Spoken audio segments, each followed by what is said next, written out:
nakamamatay at walang lunas. Yan ang kinatatakot ng marami sa sakit na rabies. Kaya naman, napakahalaga ng pagbabakuna para maiwasan ito. Sa Pilipinas, 200 hanggang 300 katao ang namamatay sa rabies kada taon.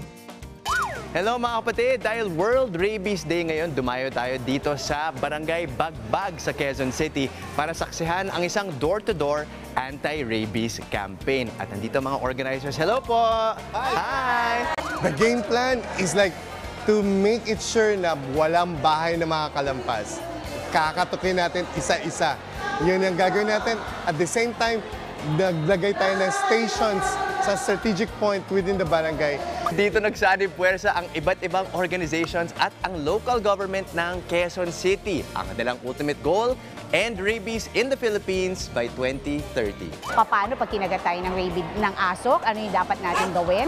No, ano yung mga first aid na dapat gawin? Magpapaskill po tayo ng mga posters no, sa mga iba-ibang mga establishments. Papakita na ang mga roles ng ating mga mamamayan, mga batas ukol po sa responsible pet ownership, batas sa animal welfare at yung kanilang responsibilidad para magpabakuna. Layon ng inisyatibong ito na mabakunahan ang 70% o 9,000 mula sa 12,000 na alagang aso at pusa sa buong barangay. So mga kapatid, kasama natin ngayon si Doc Ray. Hi Doc Ray. Hi. Doc, kanina nabanggit din natin na yung goal of wala ng rabies sa Pilipinas by 2030.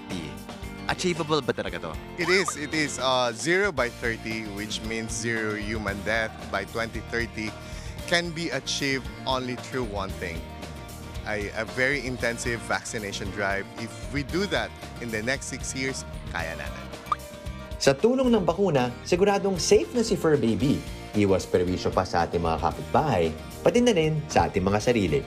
Hi, Ghost! Oh, kaya mga kapatid, gayahin natin si Ghost, okay? Siguraduhin natin na bakunado taon-taon ang inyong mga pets at sama-sama natin labanan ang nakamamatay na rabies. Di ba, Ghost? Mga kapatid, Justin Quirino po. Masayang kwentuhan at makapulahang informasyon ang hatid namin tuwing umaga. Kaya mag-subscribe na at mag-follow sa social media pages ng News 5.